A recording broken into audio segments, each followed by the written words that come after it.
Mastermind अंतिम भाग 7वा. तुला माहिती आहे शशांक, नानासाहेबांपेक्षा भैयासाहेब मला जास्त जवळचे होते. लहानपणापासून मी त्यांच्या जवळ जास्ती असायचे. डॉल होते मी त्यांची. लहानपणी मला ते ये डॉले म्हणून हाक मारायचे ना. पण आता सारंच संपलं. त्यांच्या ह्या अशा जाण्याने मला खरंच खूप धक्का बसला आहे. सुमन डोळे टिपत बोलत होती. मला का कळत नाही का तुझं दुःख सुमी. पण इथं अजून किती दिवस थांबणार आपण. परत आपल्याला जायला हवं ना. शशांक सुमनची समजूत काढण्याचा प्रयत्न करीत होता. हो शशांक, पण मला असं वाटत होतं की भैयासाहेबांचा खुनी पकडात जाईपर्यंत तरी आपण इथंच थांबावं. मला त्या नराधमाचा चेहरा पाहायचा आहे आणि विचारायचं आहे काय केलं होतं भैयासाहेबांनी ज्याचा तू असा बदला घेतला. हे बघ सुमी, ते काम पोलिसांचं आहे. त्यांचं काम त्यांना करू दे. तसंही इथे आधी काढणं धोक्याचं आहे. तो खुनी खरंच माथेफिरू असेल तर. सुमनताई नानासाहेबांना बोलवले तुम्हा दोघांनी बाहेर, एक नोकरीन सांगून गेला. सुमनने डोळे पुसले आणि शशांकबरोबर ती वरांड्यात नानासाहेब बसले होते तिथे गेली. नानासाहेब नेहमीप्रमाणे सुपारी फोडत बसले होते. चाहूल लागताच वर न बघता त्यांनी शेजारच्या खुर्चीकडे बसायला खून केली. 2 क्षण शांततेत गेल्यावर नानासाहेब म्हणाले, शशांकराव, सुमे, जे झालं लय वंगाळ झालं. भैयासाहेबांच्या जाण्यानं लय दुःख झाले बघा. पण ते दुःख असं किती दिवस कवटाळून बसायचं. सकाळच्याला पंडित आलं होतं. ते म्हणते भैयासाहेबाच्या जाण्यानं आपल्या खानदानावर काळी सावली पडली. पुढच्या 1 वर्षात ह्या घरात काय बी शुभकाम होता कामा नये, नाहीतर ती काम बी बिघडून जाईल. काही करायचं असेल तर 15 दिवसात आटपून घ्या म्हणते ते. तसं बी तुम्ही दोघं इथं आहात. मला वाटतं तुमच्या लग्नाचा बार उडून द्यावा आत्ताच. पण नानासाहेब, भैयासाहेबांच्या मृत्यूनंतर असं लग्न म्हणजे. सुमन म्हणाली. हो नानासाहेब, मला पण ते बरोबर वाटत नाही. शशांकने सुमनचे म्हणणे उचलून धरले.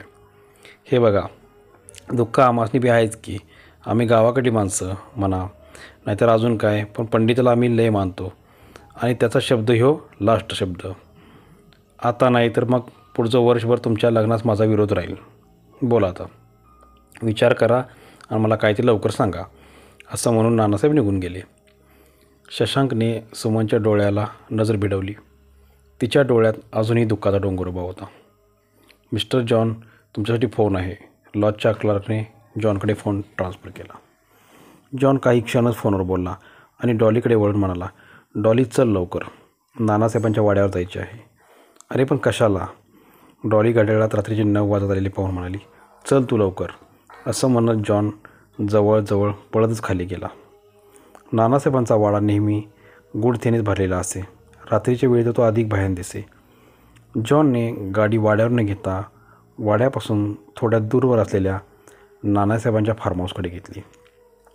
डॉलीच्या चेहऱ्यावरील प्रश्नचिन्ह अजूनही कायम होते. जॉन गाडीतून उतरून डॉलीची वाट न बघता पळत पळतच आतमध्ये गेला. डॉलीला जॉनबद्दल का कोणास ठाऊक अजूनही विश्वास वाटत नव्हता. तिने पर्समधून आपला मोबाईल काढला आणि इन्स्पेक्टर पवारांना फोन लावला. फार्म हाऊसमध्ये अंधाराचे साम्राज्य होते. नानासाहेब, जॉनने हाक मारली. कुणाचाच प्रतिसाद आला नाही. तळमजला शोधून झाल्यावर जॉन वरच्या मजल्यावर गेला. नानासाहेब, जॉनने पुन्हा हाक मारली, परंतु त्याच्या आवाजाव्यतिरिक्त कोणाचाच आवाज नव्हता. जॉन अंधारातच दिव्याचे बटन शोधायला पुढे पुढे सरकत होता आणि अचानक तो कशाला तरी अडकळून खाली पडला. त्याच्या हाताला कसल्या तरी कोमट चिकट द्रवाचा स्पर्श झाला. ते काय असावं हे समजण्यासाठी जॉनला वेळ लागला नाही. त्याने पटकन हात कपड्याला पुसले आणि तो उभा राहिला. तेवढ्या दारात कुणाची तरी चाहूल लागली आणि 2 क्षणात खोली दिव्याच्या प्रकाशाने उजळून गेली. दारामध्ये इन्स्पेक्टर पवार जॉनवर बंदूक रोखून उभे होते. मागोमाग डॉली आतमध्ये आली आणि जॉनकडे पाहून तिने किंकाळी फोडली. जॉनने एक वार इन्स्पेक्टर पवार आणि डॉलीकडे पाहिले आणि त्याची नजर जमिनीकडे गेली. त्याच्या पायापाशीच नानासाहेबांचा मुडदा पडलेला होता आणि जॉनचे हात आणि कपडे त्याच्या रक्ताने माखलेले होते. जॉन, तू केलास खून. मला वाटलंच होतं जॉन, तूच खुनी आहेस. त्या दिवशी पण घाटात तूच होतास. तुला प्रसिद्धी हवी आहे जॉन, आणि म्हणूनच तू हे खूनसूत्र अवलंबले आहेस. जॉन, डॉली किंचाळत होती. डॉली, मूर्खपणा करू नकोस. मी एकही खून केलेला नाही आहे. मी तुझ्याबरोबरच इथे आलो होतो. तुझ्यासमोर मला फोन आला होता की नानासाहेबांच्या जीवाला धोका आहे. जॉन: मला माहीत नाही जॉन, तुला कसला फोन आला होता, पण मला खात्री आहे हे खून तूच केलेस. ज्या दिवशी मी मजेने तुला म्हणाले होते ते तू सत्यात उतरलो. जॉन: इन्स्पेक्टर पवार हाच तो खुनी आहे. अटक करा त्याला, डॉली म्हणाली. पवारसाहेब: काहीतरी गडबड होते आहे. मला उगाचच ह्यात अडकवले जात आहे. मला मान्य आहे आता ज्या परिस्थितीत मी आहे त्यावरून तुमचा समज तसा होणं साहजिकच आहे. पण तुम्ही नीट तपास केला तर तुमच्या लक्षात येईल खुनासाठी वापरलेले हत्यार माझ्याजवळ नाही. नानासाहेबांचा खून मी का करेन? मला इथं येऊन फक्त 10 मिनटं झाली. पोस्टमॉर्टममध्ये सिद्ध होईल की नानासाहेबांचा खून त्याआधीच झालेला आहे. जॉन आर्तिकीने बोलत होता. हे बघा मिस्टर जॉन, तुम्ही म्हणतात ते खरंही असेल, पण सुकृतदर्शीने पुराव्यानुसार मला तुम्हाला चौकशीसाठी ताब्यात घ्यावेच लागेल. माझा नाईलाज आहे. पवार: मिस डॉलीने आम्हाला फोन करून सर्व सांगितले आणि तुमच्याबद्दल वाटणारा संशय व्यक्त केला. म्हणूनच आम्ही लगोलग इथे आलो. चला आपण आता चौकीवर बोलू. जॉनसमोर कुठलाच पर्याय नव्हता. डॉली, का केलेस तू असे? तुझा माझ्यावर विश्वास नाही का डॉली? परंतु डॉलीने तिचे तोंड दुसरीकडे फिरवले होते. पवारांना संशय नव्हे तर खात्री होती की हे खून जॉनने केले नाहीत. परंतु गावात चौथा खून पडल्यावरही तपास अपूर्ण आहे सांगितले असते तर गावकऱ्यांनी पोलिसांच्या जगणे मुश्किल करून टाकले असते. जॉन हा आयताच गळाला लागलेला मासा होता आणि तात्पुरते का होईना ह्या केसवर पडदा पडला होता. पुढचा खून होत नाही तोपर्यंत. पोस्टमॉर्टमचे रिपोर्ट्स आणि इतर जुजबी तपास पूर्ण होईपर्यंतही जॉनच्या नशिबी तुरुंग वाचलेला होता. नशीब बलवत्तर असेल तर ह्यातून सुखरूप बाहेर पडू, जॉन विचार करत होता. परंतु नानासाहेबांचा खून अगदी त्याच वेळेस झाला असेल तर मात्र कठीण आहे. नानासाहेबांची बॉडी तशी बऱ्यापैकी कोमट होती. ह्यावरून तरी निदान खून फार पूर्वी झाला असेल असे वाटत नाही. पण डॉली, तिने का केले असेल असे? खरंच तिचा माझ्यावर संशय होता. भावनेच्या आहारी जाऊन तिने असे केले की जॉनला राहून राहून डॉलीबद्दल एकमत होत नव्हते. का केले असेल डॉलीने? का? जॉन विचारात मग्न असतानाच इन्स्पेक्टर पवार जॉनच्या सेलपाशी येऊन उभे होते. काय जॉन साहेब, कसला विचार करताय? जॉनने एकवार पवाराकडे बघितले. पवार साहेब, तुम्हाला माहिती आहे ना मी हे खून केले नाहीत. का पकडले आहे मला? अहो डिटेक्टिव्ह ना तुम्ही, करा विचार करा जरा. तुम्ही नाही खून केले तर कोणी केले मग? अहो पुढचा मेंदू काम करण्याचा झाला असेल तर मागच्या मेंदूला द्या की जरा काम, पवार म्हणाले. पुढचा काय मागचा काय, डावा उजवा मेंदू असला तरी ह्या क्षणाला सगळेच बधीर झालेले आहेत. 2 क्षण शांततेत गेले आणि मग जॉन अतिउत्साही म्हणाला, यस पवार साहेब, यस, मी सिद्ध करू शकतो मी खून केले नाही. चव्हाण: जॉनला बाहेर काढ, असं म्हणत पवार आपल्या जागेवर येऊन बसले. बोला जॉन साहेब, काय सिद्ध करत आहात आपण? साहेब, मला फक्त तो सूर्याचा चित्र असणारा कागद आणि मयत व्यक्तीच्या जखमांचे स्केचेस हवे आहेत. पवारांच्या समोरच्या खुर्चीवर बसून जॉन म्हणाला. पवारांनी टेबलावरच्या फाईलमधून पेपर काढले आणि जॉनसमोर ठेवले. जॉनने ते सर्व स्केचेस उलटसुलट करून नजरेसमोर घातले. मग त्याच्या चेहऱ्यावर समाधानाचे भाव उमटले. त्याने एक दीर्घ श्वास घेतला आणि तो पवारांना म्हणाला, पवार साहेब, माझ्या निर्दोषतेचा पुरावा ह्या स्केचमध्येच आहे. बघा, नीट बघा. पवारांनी ते कागद उलटसुलट करून पाहिले, परंतु त्यांना त्या चित्रावरून काहीच मागोवा लागेना. जॉनने त्याचा पूर्ण वेळ घेतला. पवारांना त्या चित्रावरून काहीच बोध होत नाही ह्याची खात्री झाल्यावर तो पवारांना म्हणाला, हे बघा पवार साहेब, ह्या सूर्याकडे नीट बघा. त्याच्या पात्याच्या एका बाजूला सूर्य आहे आणि दुसऱ्या बाजूला सिंह. अधिक स्पष्ट करून सांगायचे तर डाव्या बाजूला सूर्य आणि उजव्या बाजूला सिंह, बरोबर? पवार म्हणाले, हां. जॉनने समोरच पडलेल्या एका कोरा कागदाची सुरनळी केली. त्याच्या डाव्या बाजूला सूर्य आणि उजव्या बाजूला सिंहाचे प्रतिमात्मक चित्र काढले. आता हे बघा पवारसाहेब, समजा मी खुनी असतो तर मी जेव्हा चाकू धरीन तेव्हा तो असा धरीन, असं म्हणत त्याने कागदाची ती सुरनळी पवारांसमोर धरली. नीट लक्ष द्या. ह्या अवस्थेमध्ये जेव्हा हा सुरा समोरच्या व्यक्तीच्या अंगात घुसेल तेव्हा टिल्ट अवस्थेमध्ये सूर्याची डावी बाजू वर असेल आणि उजवी बाजू खाली. म्हणजे मयत व्यक्तीच्या जखमेचा नीट आढावा घेतला तर जखमेच्या वरच्या बाजू सूर्य आणि खालच्या बाजू सिंह यायला हवा, बरोबर? इन्स्पेक्टर म्हणले, बरोबर.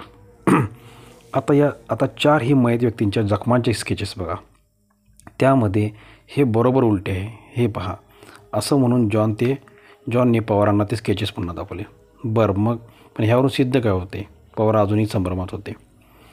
सांगतो असं म्हणत जॉनने कागदाची सुरनळी आपल्या डाव्या हातात धरली. आता पहा पवारसाहेब, ह्या अवस्थेमध्ये खून झाला तर सूर्याची उजवी बाजू अर्थात सिंहाची बाजू वर राहते, तर डावी अर्थात सूर्याची बाजू खाली. ज्याने खून केला ती व्यक्ती डावरी असली पाहिजे.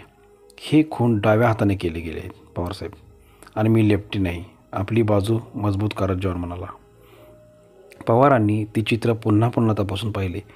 इंटरेस्टिंग, तू म्हणतोस त्यात तथ्य आहे खरं, पण हा सबळ पुरावा म्हणून ग्राह्य धरता येणार नाही. आणि शेवटी मूळ प्रश्न अनुत्तरित राहतो, मग खुनी कोण? अरे सावंत चव्हाण आले का रे मुंबईवरून? पवार म्हणाले.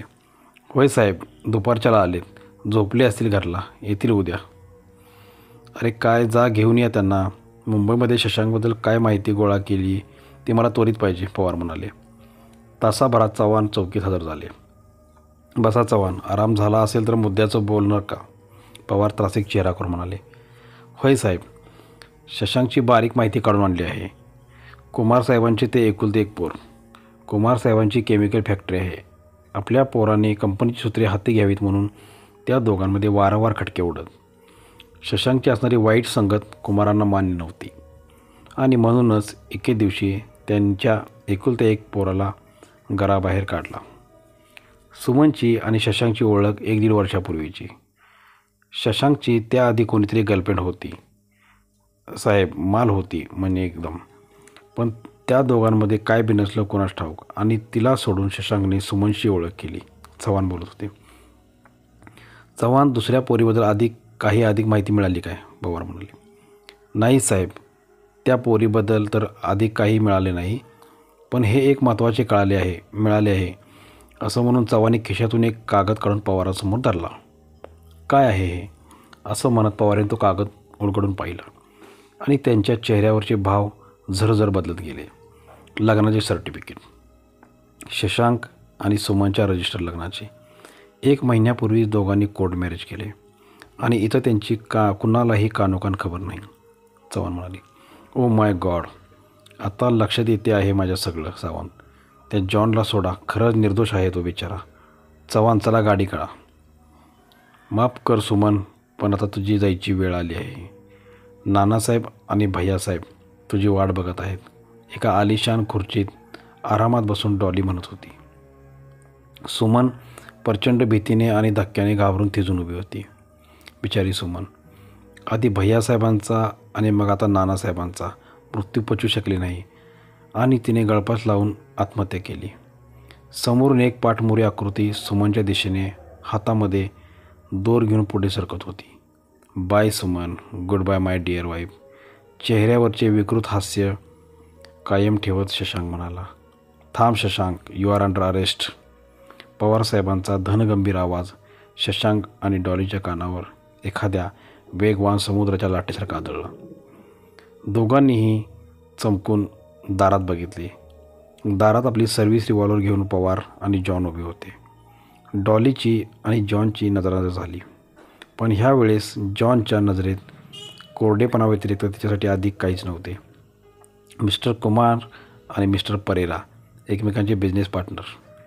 डॉली आणि शशांक ह्या दोघांची एकुलती एक अपत्य, वाया गेलेली, ओवाळून टाकलेली. बिझनेसच्या निमित्ताने वडिलांच्या होणाऱ्या पार्ट्यांमध्ये वारंवार भेटून एकमेकांमध्ये संबंध निर्माण झाले. परंतु पुढे कुमारांनी शशांकला आपल्या आयुष्यातून काढून टाकले, आणि शशांक अचानक कुठेतरी निघून गेला. एकट्या पडलेल्या शरीर सुखाला चटावलेल्या डॉलीला जॉनच्या रूपाने नवीन पार्टनर मिळाला खरा, परंतु फारशी महत्त्वाकांक्षी नसलेल्या जॉनकडून तिला शरीर सुखाव्यतिरिक्त अधिक काहीच मिळत नव्हते. आणि अचानक तिची भेट शशांकशी झाली. एव्हाना शशांकने सुमन नावाचा मासा गळाला फासला होता.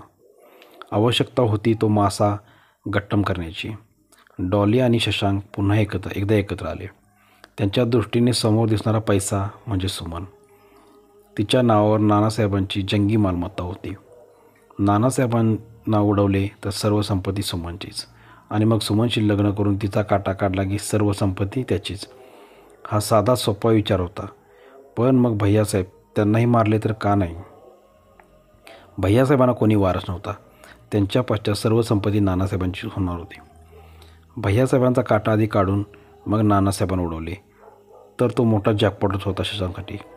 पण गावातील 2 मोठ्या व्यक्तींचे अचानक खून झाले तर अर्थातच पोलिसांचे लक्ष संपत्तीसाठी होणारे खून म्हणूनच केंद्रित झाले असते. आणि म्हणूनच मग शशांकने नवीन डाव आखला, सिरियल खुनांचा. त्याच उद्देशाने तो प्रवासी बसने शहरात दाखल होतो. त्याचं नशीब म्हणा किंवा शेवंतीची दुर्दैव, त्या दोघांची गाडीत भेट झाली. शशांकला नशिबाने साथ दिली आणि शेवंता स्वतःच्या पावलांनी मृत्यूला कवटाळ्याला त्याला लॉजमध्ये घेऊन गेली. अनिताताईंना मारण्याची सुद्धा हेतू काहीच नव्हता. त्यांच्या जागी दुसरे कोणीसुद्धा असू शकले असते. परंतु त्या रात्री अंधाऱ्या वळणावर दबा धरून बसलेल्या शशांकला अनिताताई ऐतेच सावध होत्या. त्यानंतर ह्या सिरियल खुन्यानेच भैयासाहेब आणि नानासाहेबांना मारले असा आभास निर्माण करायचा. मग ह्या खुनामध्ये कोणाला तरी गुंतवायचे आणि आपण नामनिराळे राहायचे असा बेत होता. डॉलीने जॉनला ह्या केसमध्ये गुंतवण्याचा विडा उचलला. बुडती लागलेल्या एखाद्या डिटेक्टिव्ह एजंटला नव्याने भरारी घेण्यासाठी आवश्यकता असते ती प्रसिद्धीची, लोकांच्या तोंडी नाव होण्याची. आणि त्यासाठीच जॉनने हे खून घडवून आणले आणि काही खोटे पुरावे सादर करत चर्चेत राहण्यासाठी त्यानेच हे सर्व केले हे सिद्ध करायचे. पोलीस फारसा विचार न करता सकृतदर्शनी पुरावा पाहून प्रसिद्धीसाठी खून करणाऱ्या जॉनला अटक करतील. सवडीने नानासाहेब आणि भैयासाहेबांच्या मृत्यूने धक्का बसलेली सुमन स्वतःच्या राहत्या घरी गळफास घेऊन आत्महत्या करेल आणि शशांक जो सुमनचा नवरा होता तोच ह्या संपत्तीचा सर्वेसर्वा होणार होता. डॉलीने काही करण्याआधीच जॉन स्वतःहून तरवडे गावात दाखल झाला आणि नंतर फक्त त्याच्या हालचालीवर लक्ष ठेवण्यासाठी डॉली सामील झाली. पुढे जे योजले होते तसेच घडत गेले. फक्त जॉनला अडकवण्यात एकच चूक झाली, ती म्हणजे सूर्याच्या 2 बाजूंना असणारी वेगवेगळी नक्षी. आणि तिथेच तो प्लॅन फसला, कारण त्यावरून लेफ्टी खुन्याची ओळख झाली. भैयासाहेबांनी मरताना जॉनला डॉलीकडे बोट दाखवून सुमनशी संबंधित काहीतरी असल्याचं सांगण्याचा प्रयत्न केला. पण सुमनचे भैयासाहेबांना लाडाने पाडलेले डॉली नाव आणि त्यामागचा संबंध कुणाच्याही लक्षात आला नाही. चव्हाणांनी आणलेली माहिती, डॉलीच्या अचानक जॉनच्या विरोधात जाणे आणि पोलिसी 6 सेन्सच्या सहाय्याने पवार खुन्यापर्यंत पोहोचले. काही क्षुल्लक घटनावरून पवारांनी तर्क बांधला आणि शशांक आणि डॉली तावडी सापडली. मास्टरमाइंड. प्रत्येक क्रिमिनल स्वतःला असेच समजत असतो, परंतु सदरक्षण आहे, खरं निग्रह आहे अशी शपथ घेतलेल्या महाराष्ट्र पोलिसांना कमी लेखण्यात ते फार मोठी चूक करत असतात. हेच इन्स्पेक्टर पवारांनी पुन्हा एकदा दाखवून दिले. नमस्कार मित्रांनो, इथेच मास्टरमाइंड ही कथा संपलेली आहे. तरी तुम्हाला जर कथा चांगली वाटली असेल आपल्या चॅनलला सबस्क्राईब करा आणि पुढच्या सिरियलची वाट बघा. धन्यवाद.